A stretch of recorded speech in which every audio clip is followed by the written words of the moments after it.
আজান শুনেন নাই জীবনে, কেমনে বলবেন মাওলার কাছে? দোস্ত, এই নওজোয়ান বাপ, বলো না কেমনে বলবা? কেমনে বলবা?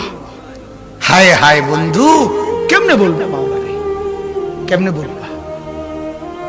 ছোট্ট এই মোবাইলে প্যান্টের পকেটে থাকলেও 2 সেকেন্ডের মিস কল কেউ দিলে, একটা মিস কল দিতে তো 2 মিনিট লাগে, ঠিক না?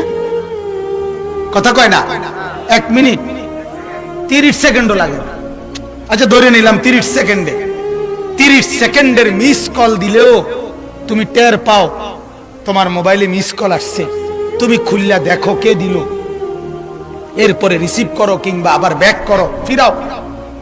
আর শাজিমের মালিক আল্লাহ তাআলা হাসরের ময়দানে জিজ্ঞাসা করবে, মুসলমান আমার বান্দা প্রতিদিন 5 ওয়াক্ত নামাজে চতুর্দিকের এক এক মহল্লা থেকে তুমি যেখানেই ছিলা, বাজারে হোক, হাটে হোক, ঘাটে হোক, মাঠে হোক, খেতে হোক, ফ্যাক্টরিতে হোক আর অফিসে হোক, হ্যাঁ যেখানেই ছিলা, চতুর্দিক থেকে একসাথে এক এক মসজিদে 5টা 6টা কইরা উচ্চ মাইকের হর্ন দিয়া আমি মাওলা তোমারে ডাকছিলাম, একটাবারও কানে লাগলো না?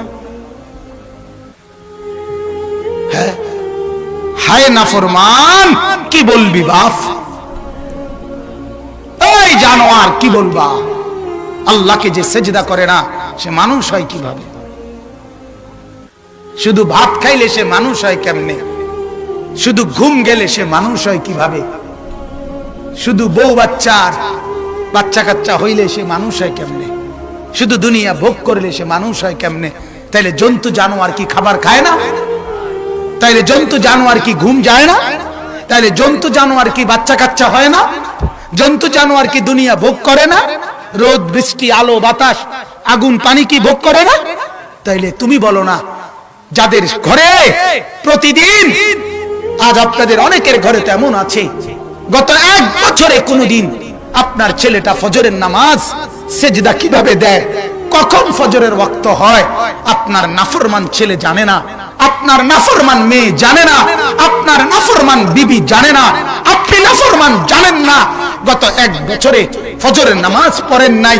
আপনি বলেন, আপনার বিবেকের কাছে আমি প্রশ্ন করি, আপনার মাঝে আর জানোয়ারের মাঝে তফাৎ কি? দাঁড়ায় বলবে না, বল একটা নওজোয়ান, দাঁড়া, খারাপ এটা কথা।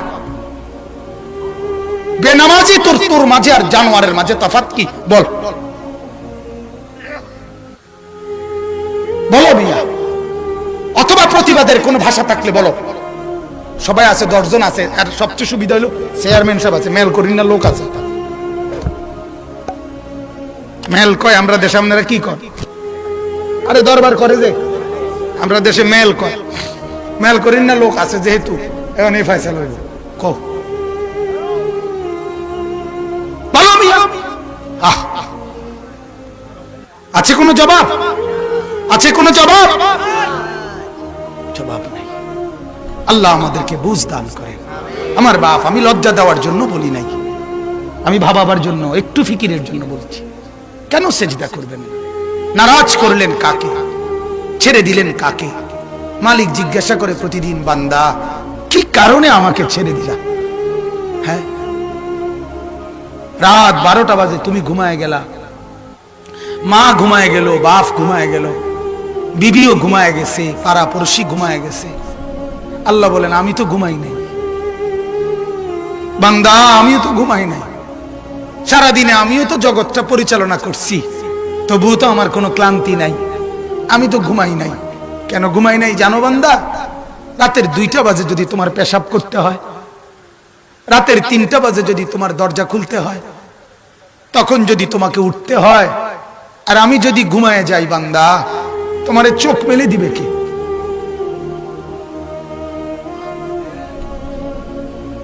এই বাপ, চোখ মেলে দিবে কে?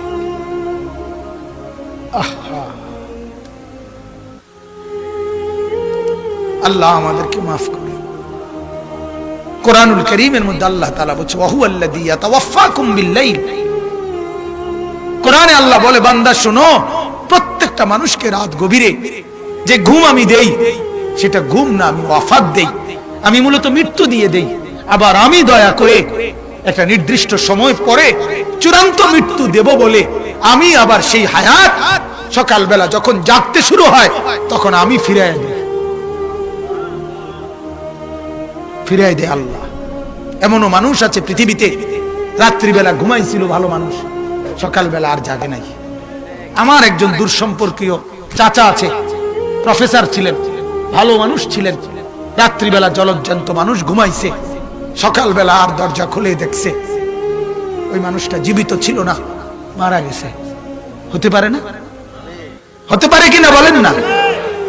তাইলে বছরের পর বছর, মাসের পর মাস, এই বাপ বাহিরের কারো চিন্তা করে বাদ দেন, আপনারা যারা বসছেন, আপনাকে বলছি, আপনি কষ্ট করে বসছেন, রাতের 12টা বাজে, রাতের 12টা বাজে, এত কষ্ট করে বসছেন, বিনিময়ে একটু ভাবেন, একটু ভাবেন, অনুরোধ আমার, একটু ভাবেন। আজ মাঝে মাঝে মন চায় আল্লাহর বান্দা মুসলমানদেরকে বুকে জড়ায় ধরে কাঁদি যে বাপ কেন এত ভুল করছেন, আল্লাহকে কেন এত নারাজ করছেন? যার বিবি বেপর্দা, আপনি আল্লাহকে কত পরিমাণ নারাজ করাচ্ছেন। যার স্ত্রী, যার মেয়ে বেপর্দা, আপনি আল্লাহকে কি পরিমাণ নারাজ করছেন বলেন?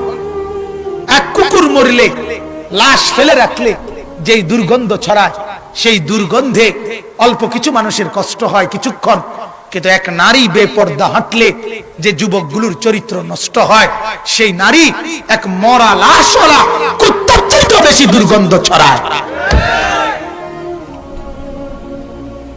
কুকুরের দুর্গন্ধ এত বেশি ছড়ায় না, বেপর্দা নারীর দুর্গন্ধ যে পরিমাণ ছড়ায়। সে তো শত শত যুবক তার চরিত্র শেষ করে দিয়েছে। এই সিনেমার নায়িকা নর্তকীরা উলঙ্গ আর ছবি আর বিবস্ত্র ছবি আর নাচ গানের এই ফুর্তি দেখিয়ে এরা হাজারো যুবকের চরিত্র গঠন করে না নষ্ট করে? কথা বলেন না কেন? এজন্য আমার শায়েখ আল্লামা মুফতি মুশতাকুর নবী সাহেব বলে, হাজারো মানুষের জীবন নষ্ট করে যে, এজন্য তার জীবনে কখনো সুখ ধরা দেয় না। এজন্য এই পৃথিবীর জরিপ, এটা আপনি জরিপ চালায় দেখেন, যত সিনেমার নায়ক নায়িকা, এদের জীবনের মতো দুঃখী জীবন, ব্যক্তি জীবনের মতো কষ্টের জীবন আর কারো নাই। আপনি খবর লাগান, আপনি খবর লাগান, এদের মতো লাঞ্ছনা। কারণ হাজারো যুবককে নষ্ট করছে এই হাসি দিয়া, অথচ এই হাসি তার মূলত আসল হাসি না। এই হাসি যদি ল্যাবে অথবা ডায়াগনস্টিক সেন্টারে পরীক্ষা করায়, প্রত্যেকটা হাসির মধ্যে ফরমালিন পাওয়া যাবে। কি পাওয়া যাবে? ফরমালিন, ফরমালিন, ফরমালিন পাওয়া যাবে। এগুলা হাসি না, এগুলা ধোঁকা। ঠিক কিনা বলেন না? এগুলা ধোঁকা। আল্লাহ আমাদেরকে বুঝার তৌফিক দান করুক। আল্লাহ পাক রব্বুল আলামিন বলতেছেন, একটু মনোযোগ দিয়ে শুনেন। আল্লাহ তাআলা বলেন, তরজমা বলার আগে আমি একটা মিনিটে কথাটা বলি। আদম আলাইহিস সালাম থেকে নিয়ে আজকের এই দিন পর্যন্ত, আজকের এই দিন থেকে নিয়ে সামনে ইসরাফিলের ফু পর্যন্ত আল্লাহ তাআলা বলেন, আমার একটা কুদরতি ব্যবস্থাপনা হলো, আমি প্রত্যেক যুগে আমার এই বান্দা মানুষদের হেদায়েতের জন্য, আলোর পথ দেখানোর জন্য, আখিরাত চিনাবার জন্য, জাহান্নামের মুক্তির জন্য, জান্নাতের পথ পাবার জন্য প্রত্যেক যুগে আমি আল্লাহ আমার কুদরতি ভাবেই আমি আমার এমন প্রিয় বান্দা মনোনীত নির্ধারণ করে রাখছি, যারা মানুষদেরকে হেদায়েতের পথ, আলোর পথ, আখিরাতের পথ দেখাবে। এটা আমার কুদরতি সিদ্ধান্ত, আমার এটা কুদরতি ব্যবস্থাপনা। সুবহানাল্লাহ। বুঝেন নাই? আল্লাহ তাআলা বলেন, এমন কোন যুগে কোন মানুষ হবে না যাদেরকে আমি জাহান্নামের আযাব দিতে চাচ্ছি, অথচ তারা বলবে কেন দিচ্ছেন? আর আল্লাহ বলবে নাফরমানির কারণে। তখন তারা বলবে, আল্লাহ এটা যে নাফরমানি, এটাই তো আমরা করতে পারতাম না, আমগরে তো কেউ বলছেই না। আল্লাহ বলে, এমন কোন যুগ, এমন কোন মানুষ আখিরাতের ময়দানে আমি মাওলার বিরুদ্ধে এই অভিযোগ করতে পারবে না। এমন সিস্টেম আমি রাখি না। বুঝছেন আমার কথাটা? হ্যাঁ, ওমা কুন্না মুআযযিবিনা হাত্তা নাবআসা রাসূলা।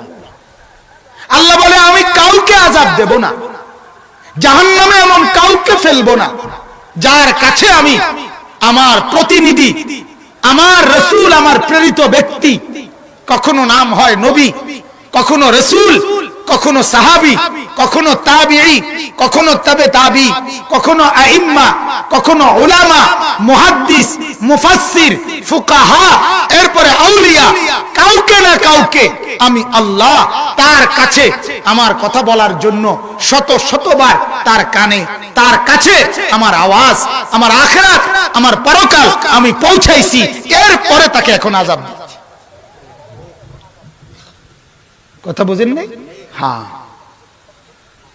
নামাজ কয় ওয়াক্ত বলেন তো? 5 ওয়াক্ত নামাজ ফরজ না সুন্নত?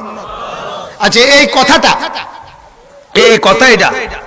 আজকে 8ই মার্চ 2022 রাত 11:41 জীবনের প্রথম এই কথাটা আমার থেকেই প্রথম শুনছেন, আর আগে শুনেন নাই, এরম ভাগ্যবান কেডা?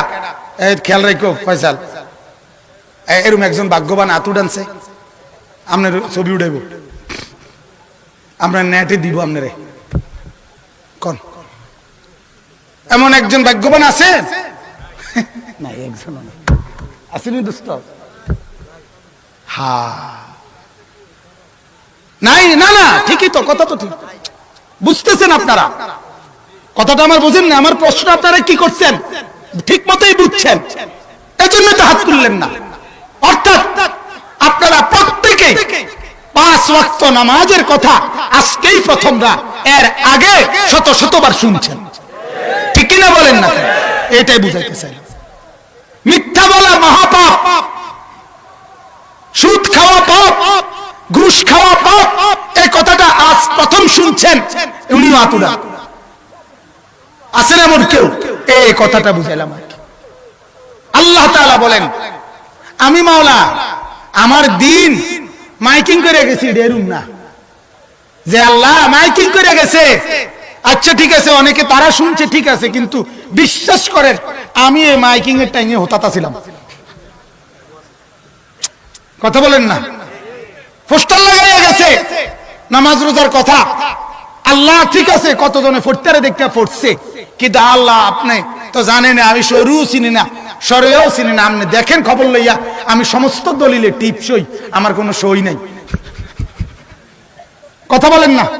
অতএব আমি পোস্টার ফোরটারি না, নামাজের কথা শুনছি না, এই সমস্ত গাঁজাখুরি কথা বলার কোনো সুযোগ আছে?